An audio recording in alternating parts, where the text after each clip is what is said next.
As minimalist design makes way for bolder colors, stronger graphics and organic shapes, African chic takes center stage. Let's take a look at how the African accent makes its way into today's finest home.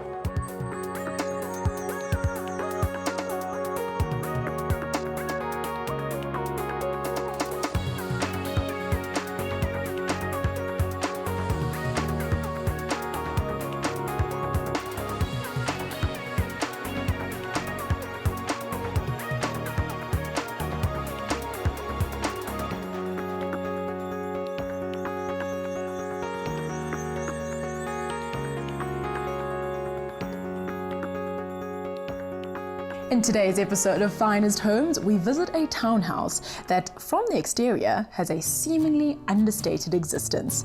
But step foot inside, and you are met with an elegant African chic interior.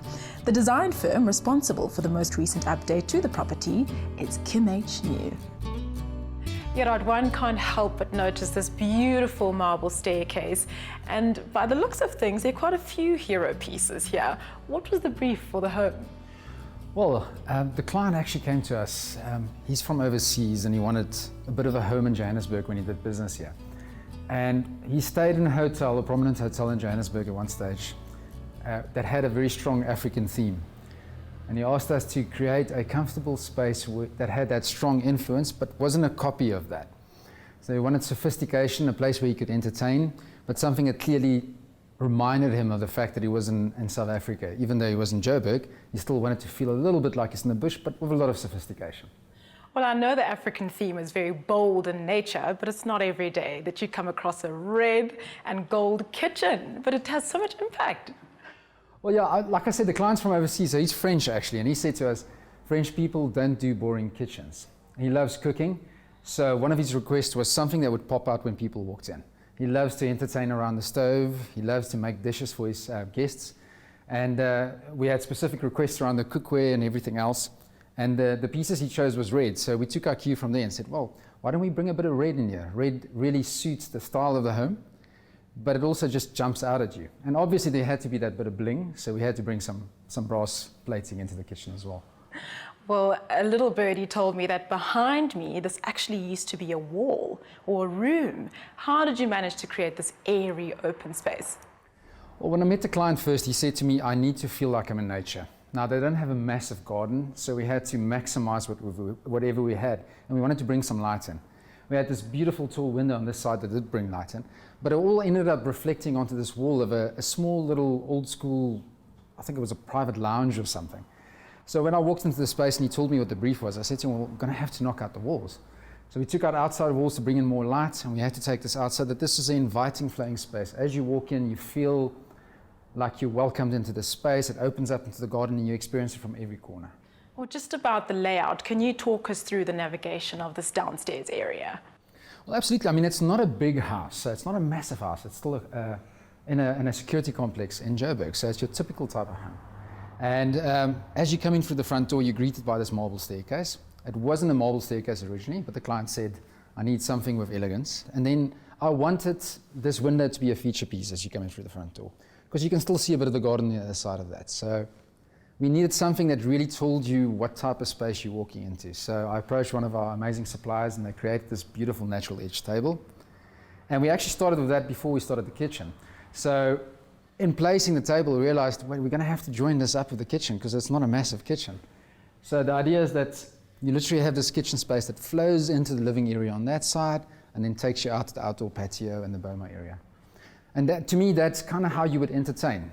I mean, if you come over for a dinner party, cooking's taking place, then we're dining, and then we're having some drinks outside. So it just kind of naturally flows that way. Well, you speak of African chic, and the look and feel of the space really feels like you tick all the boxes. Can you talk to us about the elements here? Well, absolutely. I mean, I think the strongest element that really brings that African chic feel about is the texture, and it's timbers. I wanted to achieve a warm and inviting space that, I mean, to me, Africa is about nature, and what's better than timber? So we've got these vertical slats that I've brought into the certain elements that we had to keep when opening up the space, and actually allowing us to screen off certain areas and create a bit of a cohesive feel that links it all together. Then obviously there's the strong natural edge table element, which is unmistakable African. And then the chic part we brought in through the bling in the kitchen, the marble, the red, the brass, and then certain elements linking throughout, all put together with that beautiful solid timber floor that we put in.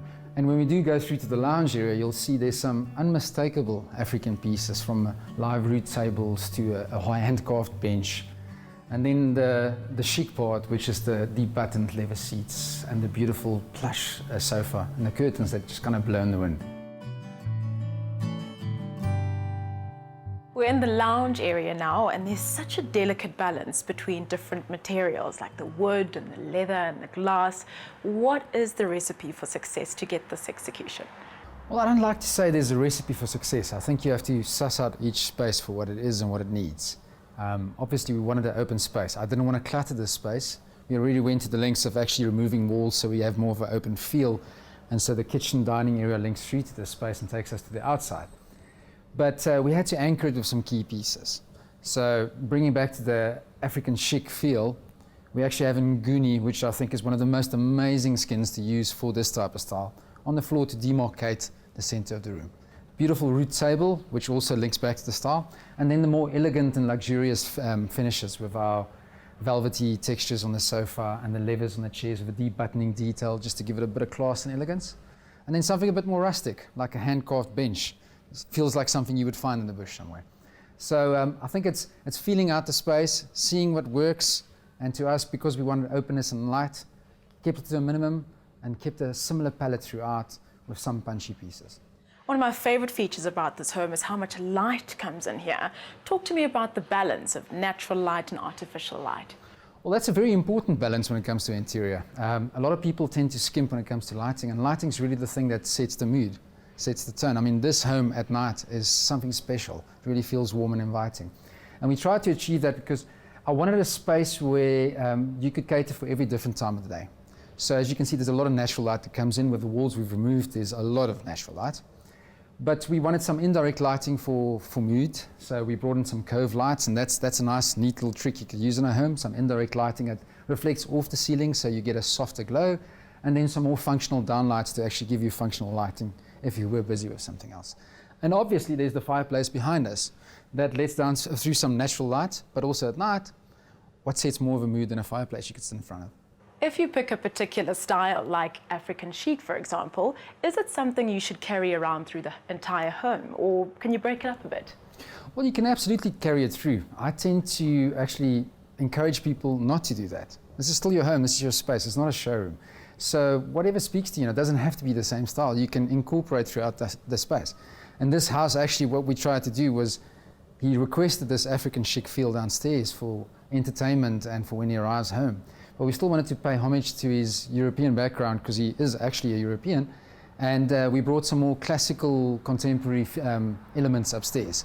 To achieve that, for example, what we did is, as you come up the stairs to the pajama lounge, it still has a slight African, almost safari feel to it, but a calming space. And then as you cross the bridge towards the bedrooms, it links through to more classic European paneling on the walls and a similar timber to what we've got downstairs. A little secret hideaway that's got a more colonial feel to it. It's actually a bit of a gentleman's cigar lounge. And then through to a very calming main bedroom, where the bathroom you'll see is actually very classic inspired. And it's got a couple of statement pieces with colors that's completely opposite to what you find downstairs. It kind of just seamlessly flows through, and without you realizing it, it transitions through to the different styles. After the break, we meet with Samuel Alexander to talk about the exterior of the house and how they used limitations to create an entertainer's haven.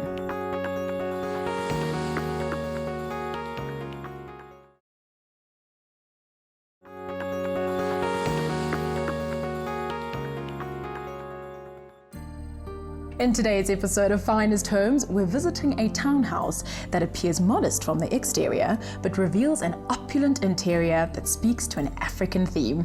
I chatted to Gerard Nieuwoud of Kim H. New about the interior and which elements they incorporated to bring the home to life. With seamless indoor-outdoor living, I'm keen to find out more about the mechanics that make this possible. Sam, this patio literally feels like we're still in the house. Yeah, of course. I mean, what we tried to really achieve here was bringing the outside inside and the inside out, and a true African space ultimately achieves that. I mean, we have such gorgeous landscapes and such gorgeous spaces in Africa, and so why not try and do this here? So the way we really achieved that was by having these frameless stackable doors that completely open up the space and allow the lounge to feel like the outdoors.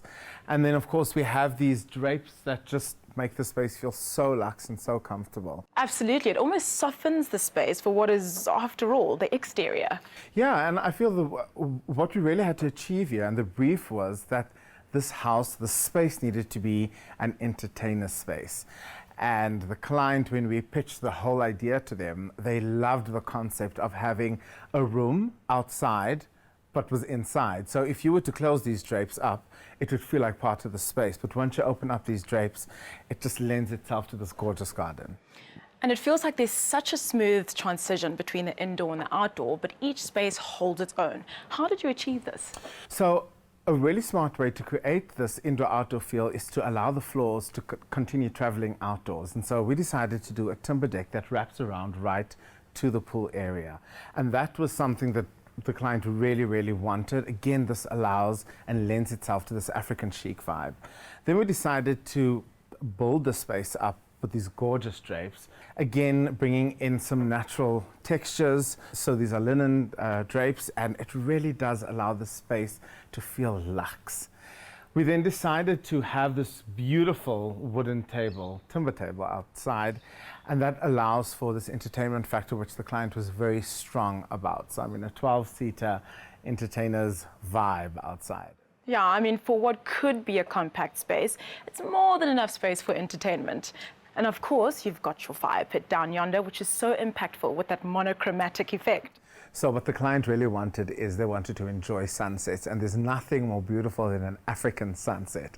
And we decided to actually create quite a soft, muted Mediterranean vibe over there.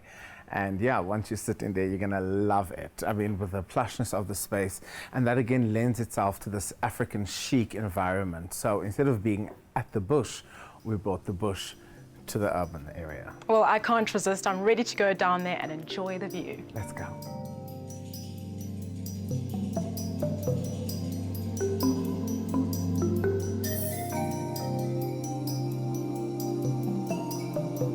Sam, I just love these tiles that you've selected for the fire pit, but tell me, why the black and white theme?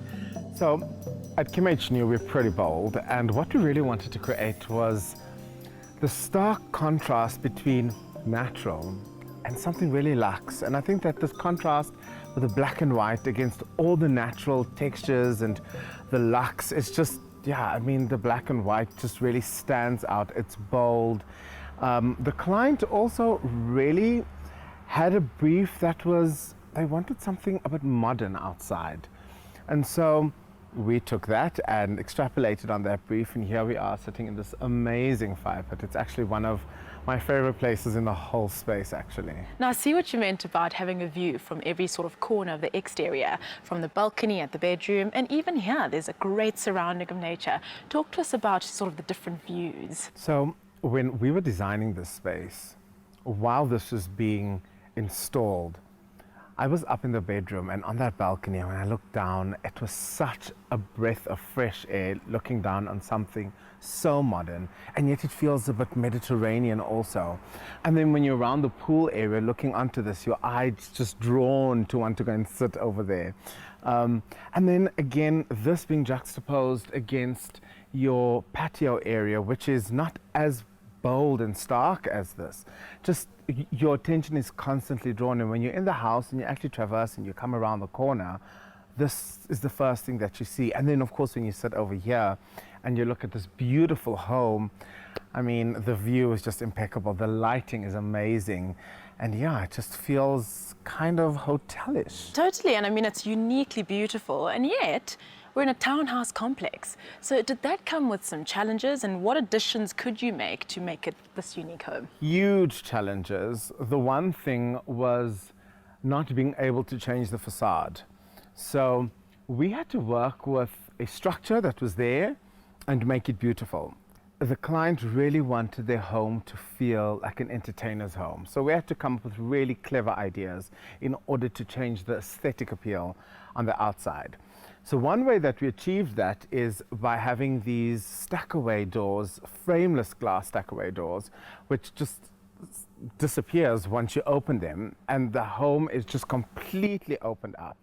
Then we decided to have this gorgeous deck which wraps around into the pool also, and that just gives it a different feel. It allows for different spaces in the home, so it doesn't feel like one space, it feels like different spaces. And then again, having this gorgeous fire pit, which then feels like a little home on its own also. Dealing with the challenge of not being able to change things aesthetically on the outside, but we could do things superficially, like hang some gorgeous drapes, which then allows for different spaces again. So yeah, it was a huge challenge, but creativity needs challenges in order to succeed. Well, I think you did an excellent job, and you can tell that this home is made for a good time. Yeah. So Sam, tell me, in your own opinion, what are the key elements that make for a great entertainment haven? So I think what's important, and I think what I know is important, is comfortability. You have to be comfortable. If your home is not comfortable, or at least your entertainment space is not comfortable, people are not going to linger longer. So you want the space to be comfortable. So like, for example, we have a concrete structure, but we've applied some really plush cushioning, and then color, of course. Seating is also huge in a entertaining space. You have to have enough and ample seating, and then different kind of seating. So again, like this space, we have some pool lounges, we have some dining chairs, and then we've got this gorgeous relaxation area. But yes, for me, what's important is comfort. Stay with us, as after the break, we delve deeper into what makes for a modern African chic aesthetic.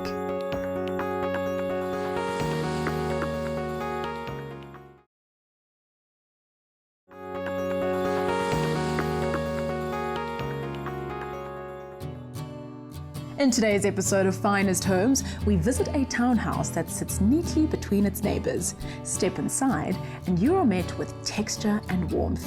It's a house that acknowledges its African roots without tapping into cliché design. Now, we dig deeper into what makes for a modern take on an African chic design scheme.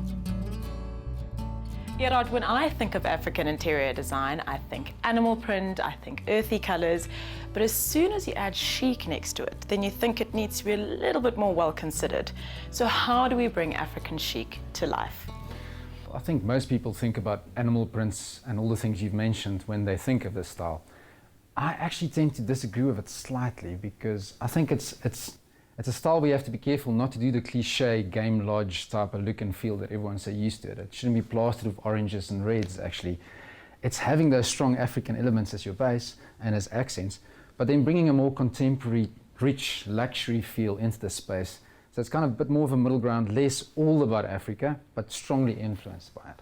Sam, I must say, I was a little bit surprised not to see any animal print in your mood board, but it still looks so elevated. Talk us through the look you've put together. So what's really important here is we're trying to create an African chic feel. And most times people would generally go towards strong African prints, but we've decided, and of course naturally it's different for every designer, but we've decided to go really, really natural with pops of color and strong elements of natural textures. So we've based our look on some really, really strong stone. So this you could use again in a countertop, on the floors, on the walls, and then timbers. Timbers you could use on the floors again. You could use some of these as shop-fitted elements also. And then what really makes an African chic space chic are the fabrics. So we've decided to have some linens. We've got some boucle fabric over here, and then we've decided to add that lush, luxe textured fabric, which are, like we've gone for some grays over here, we've gone for a really, really deep iron color over here. So that's really how we've decided to achieve. And then your pops of color, you've got reds, and you can use some navies. We've decided to go for a deeper navy color. And then naturally, what accents navy are brasses. So yeah, that's how we've decided to do it. I want to actually echo what Sam said. What I say to my designers is almost think of it as the African landscape. So you've got the nice base natural colors, the African landscape, the bush, the field, which is your more neutral colors. and then imagine the sunset. So that's what makes it beautiful when you look at a picture like that. So you've got your reds, your blues, and all these color that just brings it all to life. So if you want to do African chic, imagine that. You've got your textured landscape, and then you bring in your colors to emphasize it. Well, would you say that's sort of how you start from the bottom up? Because, I mean, you're really spoiled for choice when it comes to color and texture. Can you talk us through where you'd start and then build it up? I always start at the base and then work your way up. I think it's important to have a strong foundation to any design and any space that you create. So we've been mentioning texture, and I think texture is always the key for me in any design. Texture is the key, but specifically on the style. So you bring in your natural textures. You've got your leathers. You can bring in your animal prints. You can do your skins. You can do your furry look and feel fabrics, your timbers. So start with your floor, your walls, and then work your way in. Like I said, it's painting a picture. So have your landscape, have your rolling lawns and beautiful trees, and then bring the sunset into it. Now, Sam, not to be biased or anything, but if someone can't resist an animal print, which one would you incorporate into the scheme? So I think really African chic, you really could incorporate any African print into it. I mean, it's Africa, obviously, so I mean, it's really simple. But what we've done in our space is we've incorporated a zebra print.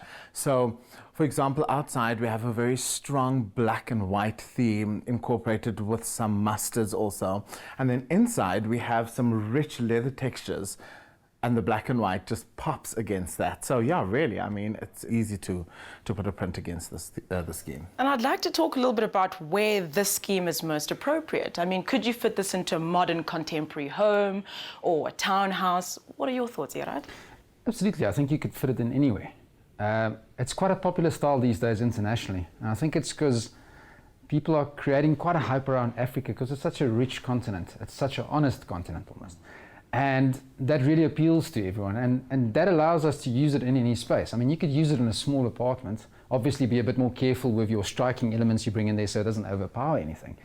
But massive spaces, you see it in hotels all the time. Your bush lodges used to be orange and red and your typical olive greens, and now it's all gone to a much more chic approach where you kind of, anyone from anywhere in the world could walk into a space and feel comfortable. I think for me it always comes down to having fun. Your previous question was about animal prints. Have fun with it. What do you feel comfortable with? Your space needs to speak to your personality and your lifestyle. And we're all African, so why can it not speak to our continent as well? And who doesn't like to live on the wild side? Absolutely. Yeah, I'd like to dive a little deeper into the materials you've chosen here. I mean, you'll see some of it's actually the opposite to what you would expect, but it kind of ties back to that whole natural feel. So timbers, which you would expect, is running it through the space. It creates a certain warmth and comfort to a space, always. I mean, you can't go wrong with timber floors. But then we've brought in some more slightly European approach, which is kind of contradictory to the style itself. I mean, your navy blues and your white marbles. But some of the best marbles do come from Africa, so it's still African. It's just been made popular by Europe. But it gives us a very nice neutral base to start with. Like I said, you've got your neutral base and you work your way up to your textures and your colors. I think Sam can tell you a bit more about those.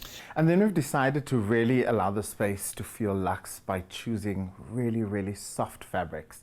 So again, as I mentioned, we have brass in this space. So in some of our fabrics, this is from a Monarch book, you've got some brass, gold hints and tints in this fabric. We've then coupled that with a kind of grey linen feel so that it really does not feel too luxe, but it still feels quite natural, and that's really what we wanted to achieve. And then of course for curtaining, we've decided to use the soft boucle fabric, which is also a linen. Couple that with some dark fabrics, your greys, naturally here we've got some iron. It really just grounds the whole look and just completes it. And then we've decided to use a rug in the pajama lounge, which you've seen.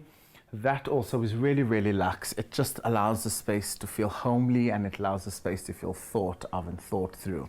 And then again, like Gerard said, your leathers really just, I mean, like, what is an African look without leathers? I mean, Africa is synonymous for leather. So yeah, we love our leathers, and yeah, that's how we decided to do it. I think you could probably bring it down to one thing. I spoke to a European tourist once and asked him, why do you guys love Africa so much? And he said, the thing about Africa is the experience. I think if you keep that in mind, if you're going to do this style, it's about the experience. That's why we go for these soft textures. You almost want to walk through the space and touch everything, and it's a different experience as you go through it. So I think keep that in mind when you put together a scheme in this style, and you can't go wrong. That's it for this week.